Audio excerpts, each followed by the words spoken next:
கர்த்தருக்குள் அன்பான தேவ பிள்ளைகளே, ஆண்டவரும் இரட்சகருமாகிய இயேசுவின் நாமத்தில் உங்களுக்கு என் அன்பின் வாழ்த்துக்கள். இந்த நல்ல நாளிலேயும் 2 சாமுவேல் 22வது அதிகாரம் 24வது வசனத்தை வாசிக்கிறேன். அவருக்கு முன்பாக மன உண்மையாயிருந்து என் துர்க்குணத்திற்கு என்னை விலக்கி காத்து கொண்டேன் என்று தாவீது சொல்லுகிறதை பார்க்க முடியும். அவர் சொல்றாரு, எனக்குள்ள ஒரு பயங்கரமான துர்க்குணம் இருக்குது, நான் அவருக்கு முன்பாக உண்மையா இருந்து அதற்கு என்னை விலக்கி காத்து கொண்டேன்.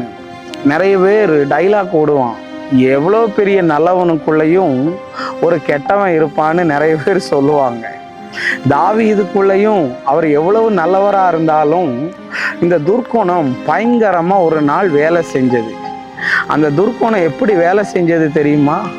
ஒரு நாள் இவன் யுத்தத்துக்கு போக வேண்டிய நேரத்தில் இவன் மொட்டை மாடியில் உலாவி கொண்டு இருந்தபோது அடுத்தவன் மனைவியை பார்த்து அவளோடு கூட தவறான தொடர்புல இருந்தான். இதுதான் இவனுடைய வாழ்க்கையில துர்க்குணம். தாவீது நினைச்சான், இந்த துர்க்குணம் யாருக்குமே தெரியல, தப்பு பண்ணனா யாரும் பார்க்கல அப்படின்னு சொல்லி இவன் அந்த தப்பை சந்தோஷமாவே பண்ணினான். ஆனா யாரு கண்ணை மறைச்சாலும் ஆண்டவருடைய கண்ணை மறைக்க முடியுமா? யோசேப்புக்கு அந்த துர்க்குணத்துல விழ வேண்டிய சூழ்நிலை வந்தபோது யோசேப்பு ஓடிட்டான். ஆனால் தாவீதோ போய் மாட்டிக்கிட்டு முழிச்சுக்கிட்டு இருக்கிறான். இந்த உலகத்துல பிரியமானவர்களை யாரும் பர்ஃபெக்ட் கிடையாது, யாரும் நல்லவங்க கிடையாது, எல்லாருக்குள்ளேயும் கெட்ட குணம் உண்டு. ஆனா அந்த கெட்ட குணத்தோடையே இருந்துடக்கூடாதுங்க. இன்னைக்கு நிறைய பேர் பொம்பளை விஷயத்துல வீக்கா இருக்கான். மனைவியை நேசிக்கிறதே இல்லை, தன்னுடைய மனைவியை விட மற்றவளை எல்லாம் அழகுன்னு சொல்லுவான். ஒரு சாரி கட்டுனா கூட நீ நல்லா இருக்கேன்னு சொல்ல மாட்டான்.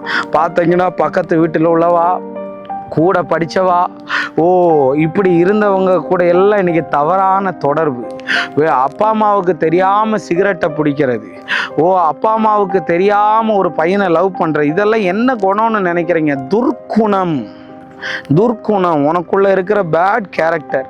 என்னைக்கு தாவீது சங்கீதம் 51ல் ஆண்டவரே நான் துர்க்குணத்திலே உருவானேன் என்று அவன் கதறினானோ, அன்னையோடு அவனுடைய துர்க்குணத்தை கர்த்தர் மாற்ற ஆரம்பித்து தாவீது கர்த்தருடைய இருதயத்துக்கு ஏற்றவனாய் மாறினான். இன்னைக்கு நீ ரொம்ப கெட்டவனா இருக்கிறியா? தண்ணி அடிச்சிட்டு இருக்கிறியா? கஞ்சா குடிச்சுக்கிட்டு இருக்கிறியா?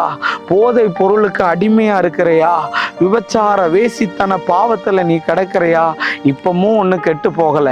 நீ இந்த நேரமே கர்த்தரிடத்துல மனம் திரும்புவனா?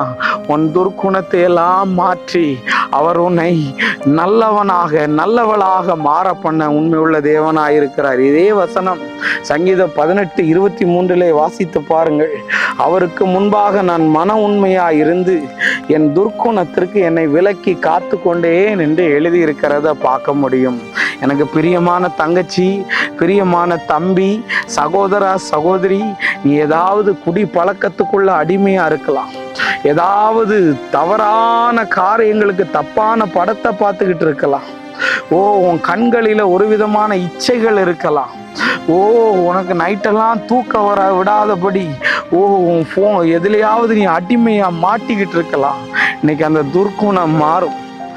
இந்த துரு பிடிச்ச தகரத்தை பார்த்துருக்கீங்களா? அதுகிட்ட நைட்டா வெட்டுனோன்னு சொன்னா அவ்வளவு நமக்கு பாதிப்பு வரும். ஆனால் அதில் கொஞ்சம் எண்ணெயெல்லாம் போட்டுட்டோன்னு வைங்களேன், அந்த துருவெல்லாம் போய் அது கொஞ்சம் சாஃப்டாக மாறிடும்.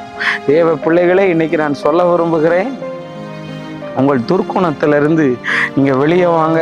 இன்னைக்கு நான் நிறைய துர்க்குணத்தில் இருந்தவன், ஆனால் இன்னைக்கு ஆண்டவர் என்ன எங்கே பார்த்தாலும் ஒரு தேவ மனுஷனாய் மாற்றினதற்கு காரணம் இந்த இயேசு. அந்த இயேசு உனக்கும் உதவி செய்வார். நம்ம ஜெபிப்போம். அன்பான நல்ல ஆண்டவரே, இந்த நேரத்துக்காக நன்றி ஆண்டவரே. இந்த நிகழ்ச்சியை யாரு எங்க இருந்து பார்த்துக்கிட்டு இருந்தாலும் இவர்களுடைய துர்க்குணத்தை மாற்றி ஆண்டவர் இவர்களுக்கு நல்ல குணத்தை உண்டு பண்ணும். இயேசுவின் நாமத்தில் வேண்டுகிறேன் நல்ல பிதாவே. ஆமேன், ஆமேன். God bless you. கர்த்தர் உங்களை ஆசீர்வதிப்பார்.